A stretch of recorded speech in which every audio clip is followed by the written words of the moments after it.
अस्सलामुअलैकुम दोस्तों, ये अरब कंट्रीज़ के शॉपिंग मॉल का नज़ारा है। आप लोग यहाँ पर देख सकते हैं इंडिया के प्रोडक्ट्स के ऊपर एक पर्दा डाल दिया गया है और ये सारे प्रोडक्ट्स को बॉयकॉट किया जा रहा है क्योंकि नबी करीम सल्लल्लाहु अलैहि वसल्लम की शान में नुपुर शर्मा ने गुस्ताखी की थी। और उसका वीडियो आप जरूर देखिए किस तरह से वो कह रही है कि उसे अमित शाह का सपोर्ट मिल रहा है, उसे प्राइम मिनिस्टर मोदी का सपोर्ट मिल रहा है। Don't worry, beta, we are with you. We are all here with you.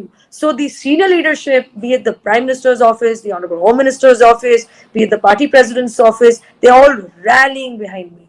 But I would expect it out of my... जैसा कि आपने सुना, ये कह रही है कि बीजेपी की सीनियर लीडरशिप इसके साथ है, लेकिन बीजेपी पार्टी ने खुद इसे सस्पेंड कर दिया है। नुपुर शर्मा क्योंकि बीजेपी की है, इसी वजह से लोग सोशल मीडिया के ऊपर बीजेपी को टारगेट कर रहे हैं। आप लोग यहाँ पर देख सकते हैं कचरे के डब्बे के ऊपर मोदी जी की फोटो लगा दिए थे, लेकिन वो फोटो हम यहाँ पर बताना नहीं चाहते। कुवैत के अंदर ये अफसोसनाक वाकया पेश आया। नुपुर और जिंदल के बयान को लेकर कतर की एम्बेसी ने इंडियन एम्बेसी को एक समन भी भेजा था, जिसके बाद में इंडियन एम्बेसी ने रिप्लाई दिया और कहा कि ये फ्रिंज एलिमेंट्स है। पार्टी से निकाले जाने बाद नुपुर शर्मा ने एक स्टेटमेंट जारी किया जिसमें उसने कहा कि वो विड्रॉ कर रही है अपने स्टेटमेंट को और उसका कोई भी इंटेंशन नहीं था किसी के भी फीलिंग्स हर्ट करने के लिए। लेकिन वहीं दूसरी जानिब कतर और कुवैत के बाद ईरान भी ये लिस्ट में ज्वाइन हो चुका है, जो इंडियन एम्बेसी को एक लेटर भेज चुका है, समन भेज चुका है। जैसा कि सभी को पता है, ईरान एक शिया कंट्री है, उसके बावजूद उसने कतर और कुवैत का साथ दिया। नुपुर शर्मा का जब वीडियो सोशल मीडिया के ऊपर वायरल हुआ, अपनी गलती मानने के बजाय नुपुर शर्मा उल्टा मोहम्मद जुबैर को टारगेट करने लगी। मोहम्मद जुबैर ने सबसे पहले नुपुर शर्मा की गिरफ्तारी के लिए ट्विटर के ऊपर आवाज उठाई थी। इंडियन एम्बेसी खुद कह रही है कि जो लोग भी नबी की शान में गुस्ताखी कर रहे हैं वो लोग फ्रिंज एलिमेंट्स है। तो वहीं दूसरी जानिब बीजेपी ने खुद नुपुर शर्मा के ऊपर एक्शन लिया और उसको सस्पेंड कर दिया। और दूसरी जानिब बीजेपी की एक लीडर उल्टा मोहम्मद जुबैर को टारगेट कर रही है। और ये बात याद रखे कि ये लड़की कई बार कह चुकी है कि ये सुन्नी नहीं है और इस लड़की का नाम है निगहत अब्बास। इसका क्या कहना है आप लोग यहाँ पर सुन सकते हैं। आज जो भारतीय जनता पार्टी ने एक स्ट्रॉन्ग डिसीजन लिया है वो पार्टी का इंटरनल मैटर है,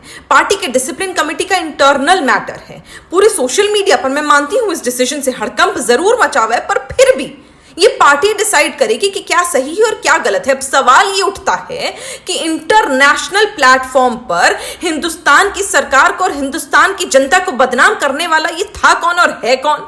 तो आप देखिए ऑल्ट न्यूज के को फाउंडर मोहम्मद जुबैर के अकाउंट को आप जाकर देखिएगा और आपको सारी ट्वीट पढ़कर दिख जाएगा कि इस व्यक्ति ने हिंदुस्तान का कॉरेस्पॉन्डेंट नहीं बल्कि अरब कंट्रीज का कॉरेस्पॉन्डेंट और जर्नलिस्ट होने का काम बखूबी निभाया है।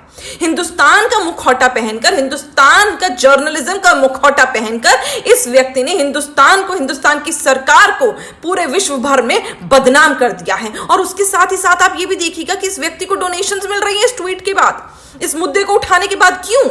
क्योंकि आप पैसा लेकर मुद्दा उठाते हैं और सरकार को, हिंदुस्तान के प्रधानमंत्री के, हिंदुस्तान के लोगों को बदनाम करते हैं। आप होते कौन है मोहम्मद जुबैर? आप अरब कंट्रीज के लिए बात कर रहे हैं, आप अरबियों के लिए बात कर रहे हैं, आप हिंदुस्तान के लिए खड़े नहीं हो रहे हैं। आप आज हिंदुस्तान के प्रधानमंत्री आदरणीय नरेंद्र भाई मोदी जी से सवाल पूछने वाले होते कौन है?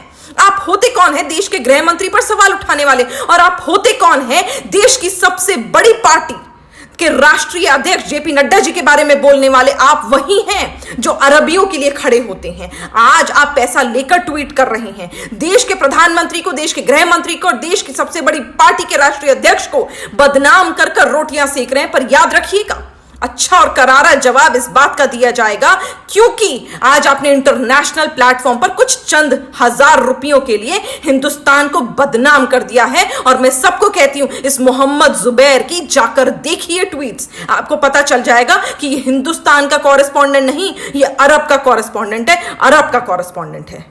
शायद निगहत अब्बास को पता नहीं है कि टाइम्स नाउ इंटरनेशनल चैनल है और इंटरनेशनल चैनल के ऊपर नुपुर शर्मा ने हमारे प्यारे आका नबी करीम सल्लल्लाहु अलैहि वसल्लम की शान में गुस्ताखी की। अगर नुपुर शर्मा गलत नहीं थी तो क्यों बीजेपी वालों ने उस लड़की को सस्पेंड किया? तो यहाँ पर यही बात समझ में आती है, सिर्फ मुसलमान होना काफी नहीं बल्कि अहले सुन्नत के अकायद भी रखना जरूरी है। और ये मौलाना को गौर से देखिए, यूके के दौरे पे गए थे, काफी सारे लोगों को इन्होंने इस्लाम का कलमा पढ़ा दिया। अब तक इन्होंने 40 लोगों को इस्लाम का कलमा पढ़ाया है। ये सिर्फ और सिर्फ एक अहले सुन्नत का आलिम ही कर सकता है। तो आप लोग क्या राय इससे मुतालिक कमेंट करके अपनी राय जरूर दीजिए। वीडियो को लाइक और शेयर जरूर करिए। तो इंशाल्लाह अगले वीडियो में मुलाकात होंगी। अल्लाह हाफिज।